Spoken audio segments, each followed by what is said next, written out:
What's up, guys? This is Coach Grant with First Down Training, and today we're going to be breaking down 5 tips to be a Division I wide receiver. Let's get started.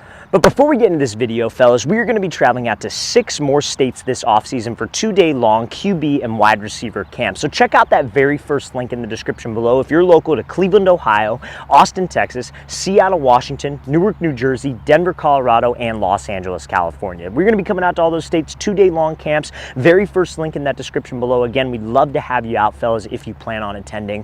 Let's get back to this video. All right, so now the things that we're going to be discussing in this video today, fellas, are stuff that we haven't really discussed on this channel in depth, so it's going to give you a ton of value, okay? So now the first thing that a Division I college coach is going to look for in a wide receiver, because think about this, the wide receiver position is an insanely competitive position. Think about how many states there are. Think about how many cities there are. Think about how many high schools there are, and then think about that there are 4 wide receivers on every single high school team that all start, that all get play time, right? One of the most competitive positions there is. And guess what? The wide receiver position is naturally a fast, explosive, quick position. So there are thousands of athletes that all have that natural athleticism scattered across the country. So it is very, very tough. What's the difference between these 5-star guys and then these guys who don't necessarily even play college football, but have all the attributes like speed, size, hands, they run great routes? What's the difference? And the first difference is going to be the highlight tape. So when you're highlight tape, if you're a wide receiver, you should be solely focused on making explosive plays that jump off the tape. You look up any 5-star wide receiver from the class of 23, 24, even the 25 guys that are getting these like early 5-star rankings. All of their highlight tapes, of varsity film too, by the way, are explosive. So that means they're taking slants and going 80 yards for a touchdown. They're getting these crazy jump ball catches in traffic, because that's what's going to stand out to a college coach on tape. He doesn't want that receiver who's wide open by 20 yards, catches a fade, and then walks into an end zone, because honestly, that's not really a highlight in that scheme of things, right? Like, you know, maybe that could get some attention from other coaches. Maybe some other coaches like your size, your speed, whatever. And we're going to talk about height and weight in a second in this video. But at the end of the day, they want explosive plays, especially at that Division I level, because they already got a factory of talented dudes who are all big and who are all fast. What's going to make you stand out from them is the explosive plays. So yards after contact, yards after the catch, jump ball, catching in traffic, running an explosive route, getting a lot of separation. Those are all things that a Division I college coach will look for, and that's why so many of these like 5-star, 4-star guys separate themselves from just regular high school wide receivers. All right, guys, now it would be foolish of me to make a video about playing college wide receiver and not talk about the attributes like height. We're going to talk about weight in a second. We're going to talk about speed in a second, but let's start with height, because that's the big one. That's what everybody wonders. Like, hey, coach, how tall do I have to be to play wide receiver at XYZ level, etc. Now, at the end of the day, fellas, when it comes down to height, you cannot control your height. If you're meant to be tall, you're going to be tall. If you're meant to be short like me, you're going to be short. That's just the fact of the matter what it is. You cannot control it. I don't care what anybody tells you. I don't care what anybody says. Yeah, sleeping more, you'll grow in your sleep, you'll get taller, whatever. But there's a certain point where God says you're stop growing, you're going to stop growing. So you can't worry about your height. So many people get so caught up in, well, that guy's this tall, that guy's that tall. At the end of the day, they're not recruiting basketball players. You know, in basketball, maybe you could get off by sheer height and just being taller than everybody, and they'll recruit you just because of that. In football, they don't want that. They want the best wide receiver possible, at least at the wide receiver position, right? So if you suck, you still suck. If you're a great football player and you're the best in your county, your city, your team, like, that's what you should be focused on. You shouldn't be focused on, oh, that guy's taller than me, that's why he's getting looks, he's faster this, he got bigger weight, you know what? None of that matters. If you can perform on Friday nights, 11 on 11, full pads, not 7 on 7, because 7 on 7 makes a lot of people look good. If you can perform and you're the best wide receiver by a mile, you're going to get noticed. That's just the fact of the matter how it is. You look at any 5-star wide receiver, you know what they all have in common? They're all great football players, and they all vary in sizes. You got short guys like Zach Branch, then you got taller guys like, you know, I don't know, some tall 5 wide receiver that you maybe heard of, but they all vary. They're all just really great football players, and that's what you need to focus on. So I cannot stress this enough. Focus on what you can control, not height.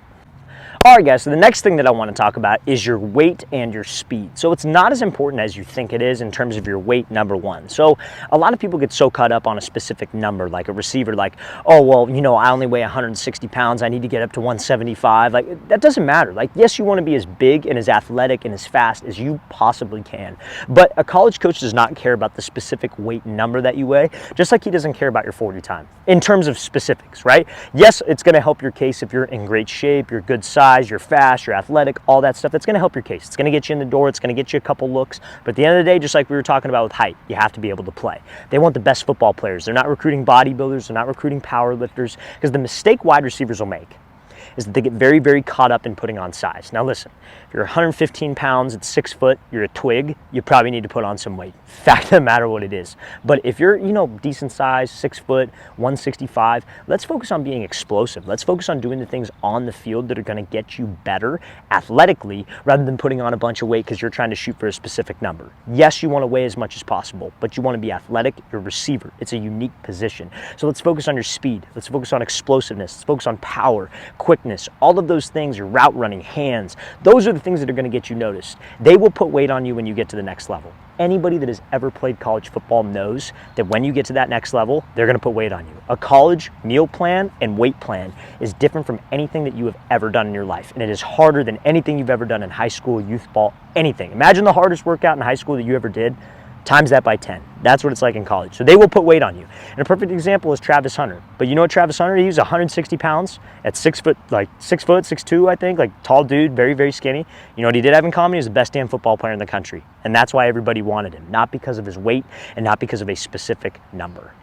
All right, guys, so the next thing that I want to talk about that will help a wide receiver get recruited by a Division I coach is their hands. So let's say you lack height, say you lack size, let's say you lack weight, but on the field you are very, very reliable with your hands and you catch every single pass that is thrown to you. That is what's going to get you noticed. Because again, at the end of the day, what's our job as a wide receiver? Our job is to get open, our job is to run the right route, and our job is to finish the play and catch the ball. So if you catch the ball every single time it's thrown to you, like let's just think about that for a second.